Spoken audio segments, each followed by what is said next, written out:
Former Governor of Kaduna State, Nasiru El-Rufai, has been accused of wanting to set Nigeria on fire with his utterances. A chieftain of the All Progressives Congress in Plateau State, Samuel Kwamko, made the accusation after a video in which El-Rufai allegedly stated that he deceived Christians during the course of the electioneering campaigns, that the APC Muslim ticket was not for religious dominance, when in actual fact the tickets, both nationally and at the state level, were for Islamic dominance.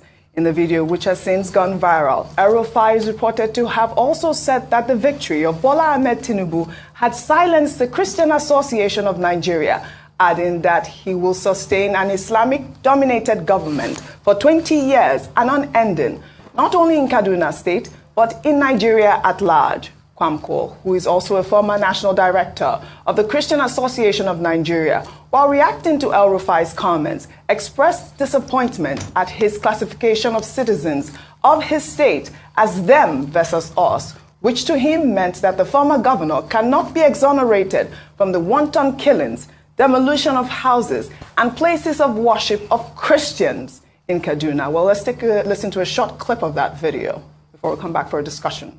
Duk da taron dangin da aka yi, duk da addini da aka yi amfani da shi, Allah ya ba Asiwaju nasara.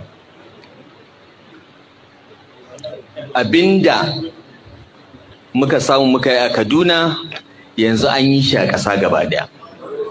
Babu wani makareci da zai zo ya ce, zai fito ya ce shi zai yi siyasa na Kiristanci ya ci zaɓe. Peter Obi ya yi ga inda yake. An yi maganin wannan, dole suka yi shuru. Tun da Asiwaju ya ci zaɓe kan tsit.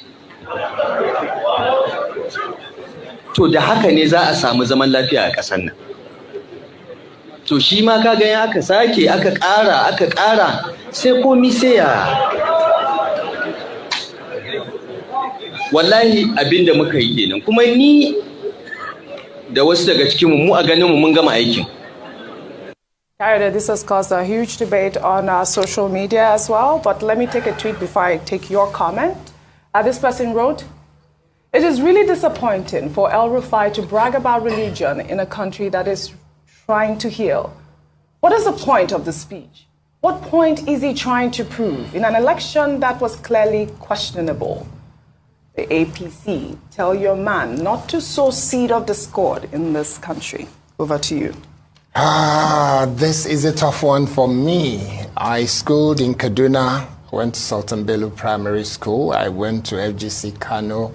A number of my friends will refer to me as Dangarewa, Dankano, and things like that. I speak Hausa, and I didn't know that. Yes, I speak Hausa. I went to school in Kano. My school was just next to Serkin Zazau's palace, Sultan Bello Primary School. And when I look at this, when I listen to that tape, I am just praying, please God, let Malan Nasiru come out and say, no, this was doctored, that this is not him, this is not true. Yeah, I waited 2 days to take the story. I've been waiting for that to happen, trending. but it hasn't happened. And I will reach out to him at some point over the next day or two, because I've known Nasiru El-Rufai from the days when I was living in England. I came back in 2011, and I still say I know him fairly well. This is the same man that has a Yoruba man as his spokesperson, Muyiwa Adekaye. This is the same man that has a lot of friends in Lagos, all over the country. He has a lot of friends who are Igbo, who are Hausa, who are Christians, who are Muslims. This man that I'm seeing in this video, I honestly don't recognize. I don't recognize this person. I don't know what has happened. I don't know the reason why he will speak in this way or say this kind of thing. I am hoping that this is not a man who has been extremely pretentious, who has been behaving in a way that made everybody believe that he's a different kind of person. So this is not someone that I honestly recognize. It's condemnable. Everything he has said in this video is condemnable. And I'm hoping he will still come out and say it was misinterpreted or that's not what he said.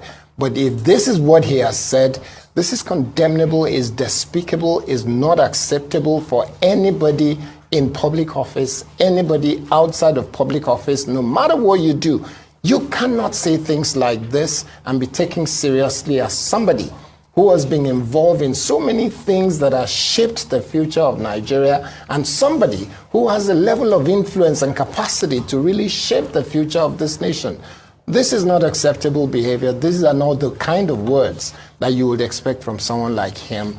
And it has to be condemned by everyone. It has to be condemned. And I hope that he will come out and take those words back and say, he's sorry. He didn't mean to say this. He has to take those words back. All right, Dr. Abate, a quick word from you before I take the final. Well, quickly, I mean, religion has always been used as a divisive factor, exploited by the leadership elite in Nigeria to divide the people.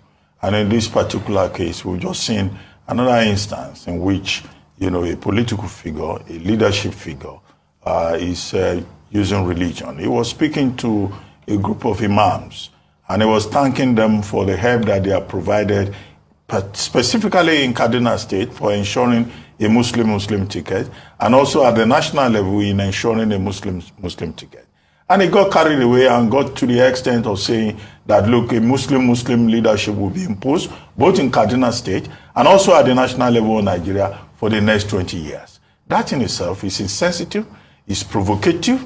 It doesn't show enough intelligence. Even if, Nasir El-Rufai says he's a very intelligent man and that he's going back to school to acquire more knowledge. Well, of what use is knowledge if it is not applied with wisdom, with sensitivity? Absolutely. I think, what he has done here is very disappointing, given the opportunities that this same country has given him, given the kind of exposure that we see on his resume, to now descend to the level of, saying, Muslim ticket, those Christians, those playing Manichaean politics, a binary Manichaean approach to politics, which I consider very primitive and retrogressive. And I hope that he will come around later to say that perhaps this is an artificial intelligence-induced robotic representation of whatever it was that he said. But if he doesn't take it back, well, many people will be disappointed. Absolutely. That this is the situation. Like his good friend here, Coyote.